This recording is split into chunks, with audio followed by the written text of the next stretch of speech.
সহজে জান্নাতে যাওয়ার আমল এবং সহজে জাহান্নামে যাওয়ার খারাপ আমল, দুইটা আমলের কথা বলবে। এখানে যতগুলো নারী পুরুষ আছেন প্রত্যেকেরই ভূমিকা থাকবে যে আপনি সহজে জাহান্নামে চলে যাবেন এমন কিছু আমল আছে, খারাপ আমল, যে আমল দ্বারা করলে আপনি জাহান্নামে চলে যাবেন। আর সহজে জান্নাত, খুবই সহজে জান্নাত, কিছু আমি টিপস, কিছু আমল আপনাদেরকে বলে দিব। আপনারা শুনতে রাজি আছেন ভাই? আছেন। এবার এখানে যতগুলো লোক আপনারা বসে আছেন একটু মনোযোগ সহকারে বিষয়টা শুনতে হবে, অত্যন্ত গুরুত্বপূর্ণ। সহজে মানুষ জাহান্নামে চলে যায় এমন কিছু সহজ আমল আছে, খারাপ আমল, যে খারাপ আমলগুলো করার কারণে ওই নারী পুরুষ জাহান্নামে চলে যাবে। আর সহজে জান্নাত, খুবই সহজে জান্নাত, আমি 10টি টিপস বলবো জান্নাতে যাওয়ার।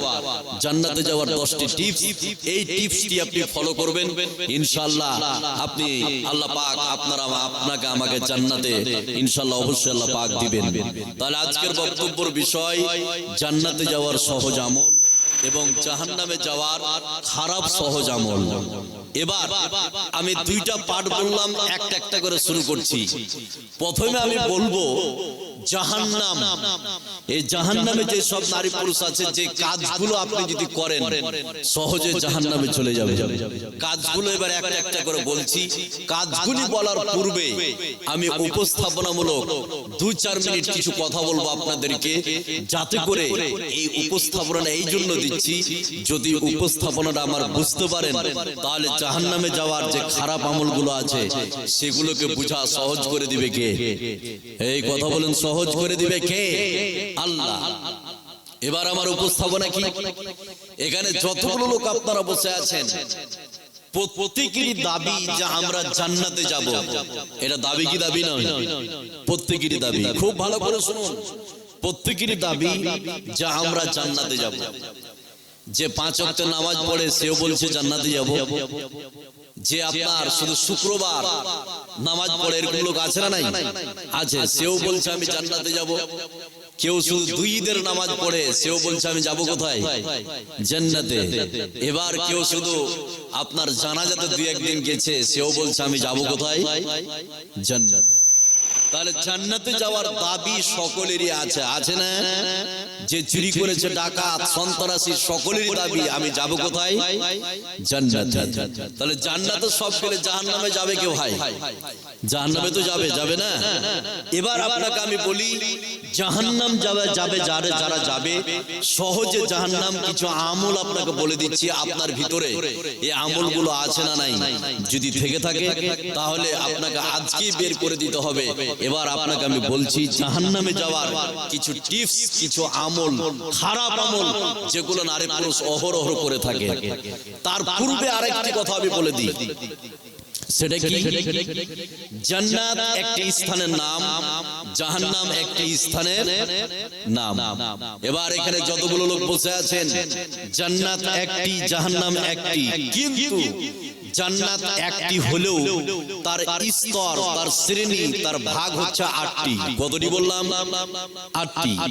আর জাহান্নাম একটি স্থানের নাম, আর জাহান্নামের স্তর, জাহান্নামের শ্রেণী, জাহান্নামের ভাগ হচ্ছে কতটি? 7টি। কতটি বললাম? 7টি। তাহলে জান্নাত একটি, জাহান্নাম একটি, জাহান্নাম একটি, এর স্তর কতটি বললাম? 7টি। এবার 7টি স্তরে কোন স্তরে কোন গুনাহ করলে আপনি যাবেন, এবার একটা একটা করে বলছি। এখানে যতগুলো লোক আপনারা বসে আছেন শুনলে আপনি অবাক হয়ে যাবেন, খালি একটু ধৈর্য ধরুন। তো প্রথমে আমি বলবো জান্নাত একটি স্থানের নাম, জাহান্নাম একটি স্থানের নাম। জাহান্নামের স্তর হচ্ছে 7টি, জান্নাতের স্তর হচ্ছে 8টি। এবার একটা আয়াত বলি, বিষয়টা ক্লিয়ার বুঝতে পারবেন। তারপরে একটা একটা করে আমি বলবো জাহান্নাম যে 7টি স্তর, কোন স্তরে কোন গুনাহ করলে আপনি যাবেন। এবার আমি কোরআন থেকে সরাসরি বলবো। এবার চলুন, জাহান্নাম একটি স্তর হচ্ছে 7টি, এই কথা কোরআনের মধ্যে বলে দিয়েছে কে? এই কথা বলে দিয়েছে কে? আল্লাহ। সেই কথা আল্লাহ পাক কোরআনে কারীমের মধ্যে বলছেন।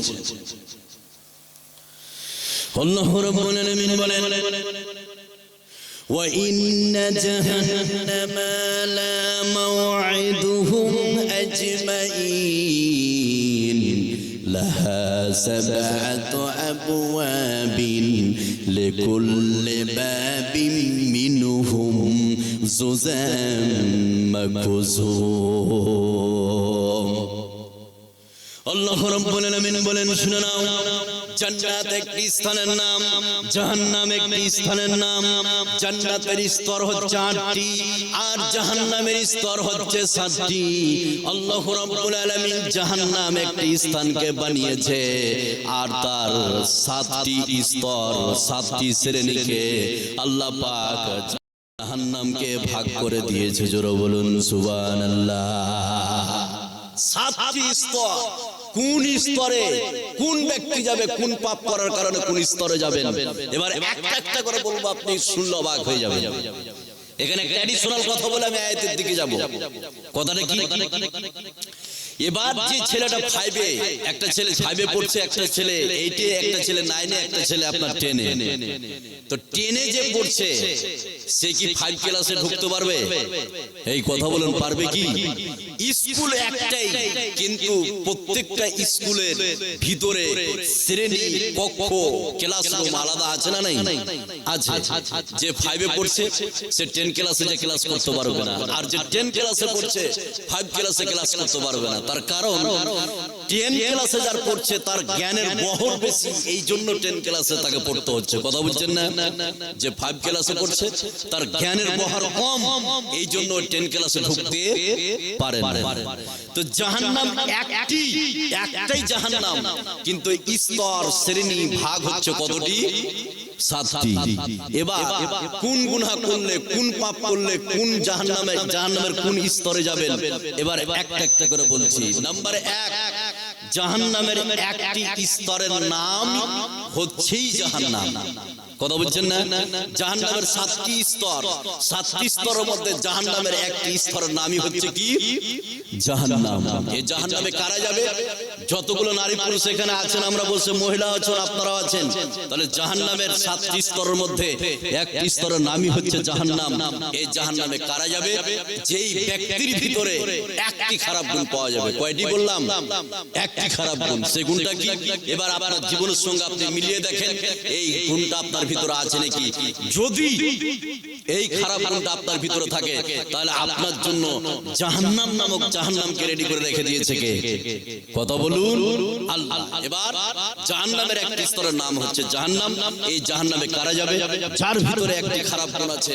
এবার আয়াতটা বলছে, খুব পরিষ্কার ভাবে বুঝতে পারবেন মা বোন, আপনারাও খুব ভালো করে শুনেন। আল্লাহ রাব্বুল আলামিন বলেন, قيل ادخلوا أبواب جهنم خالدين فيها فبئس مثوى المتكبرين আল্লাহ রাব্বুল আলামিন বলেন শুনে নাও, জাহান্নামের 7টি স্তরের মধ্যে একটি স্তরের নামই হচ্ছে জাহান্নাম। এই জাহান্নাম নামক স্তরের মধ্যে কারা যাবে? এই বিশ্বেই পৃথিবীতে যারা অহংকার করে চলেছে, এই বিশ্বেই পৃথিবীতে যারা দাম্ভিক্য দেখিয়ে চলেছে, এই বিশ্বেই পৃথিবীতে যারা অহংকারের সহিত চলেছে, অহংকারীদের জন্য আল্লাহ রাব্বুল আলামিন জাহান্নাম নামক স্তরকে রেখে দিয়েছে। জোরে বলুন নাউযুবিল্লাহ।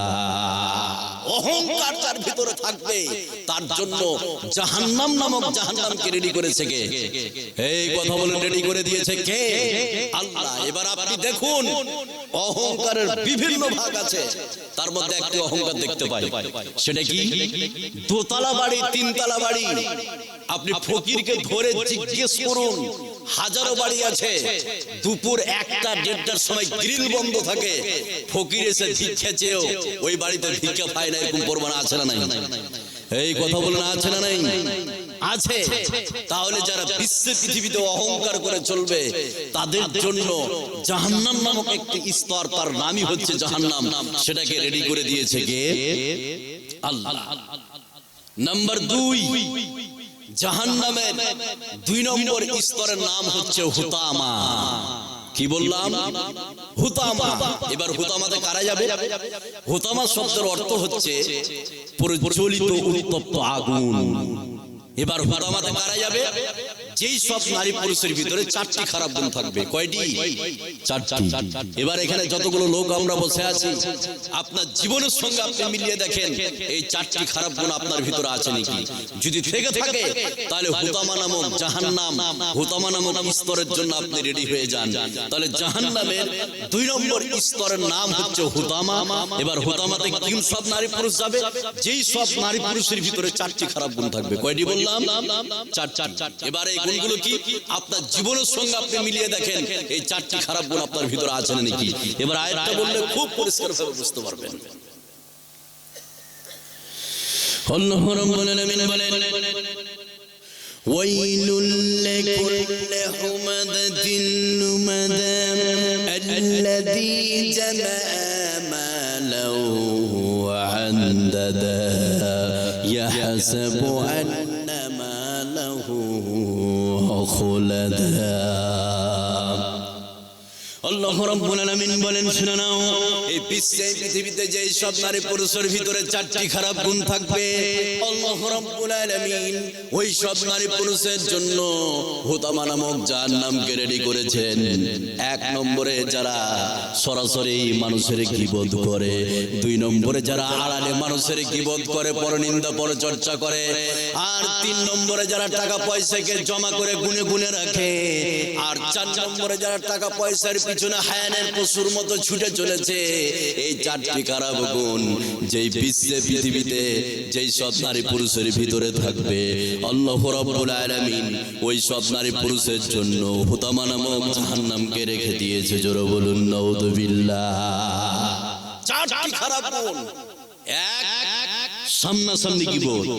2, যারা আড়ালে গীবত করে, পরনিন্দা পরচর্চা। নাম্বার 3, যারা টাকা পয়সাকে জমা করে গুনে গুনে রাখে।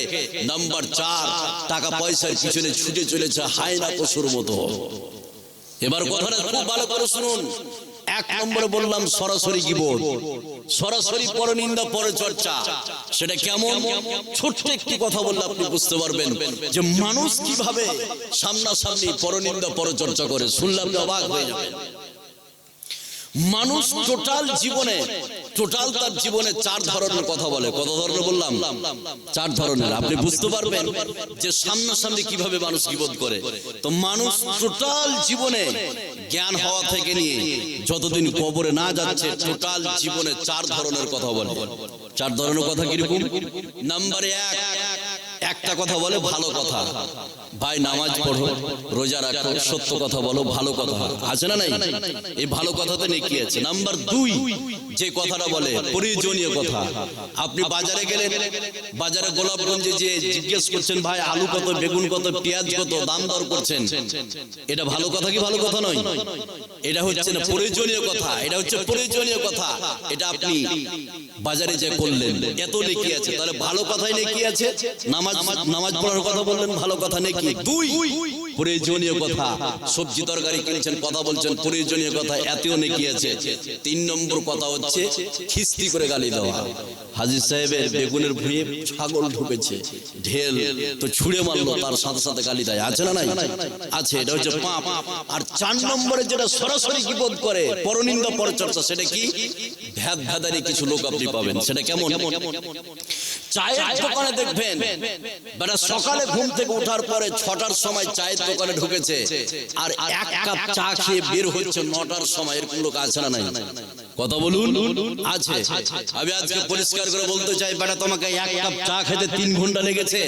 এবার আপনি দেখুন, যেই এই ধরনের লোকগুলো আপনি পাবেন 2 ঘন্টা 3 ঘন্টা চায়ের দোকানে, ও শুধু অন্যের গীবত করে, পরনিন্দা করে, এই জন্য চায়ের দোকানে বসে থাকে।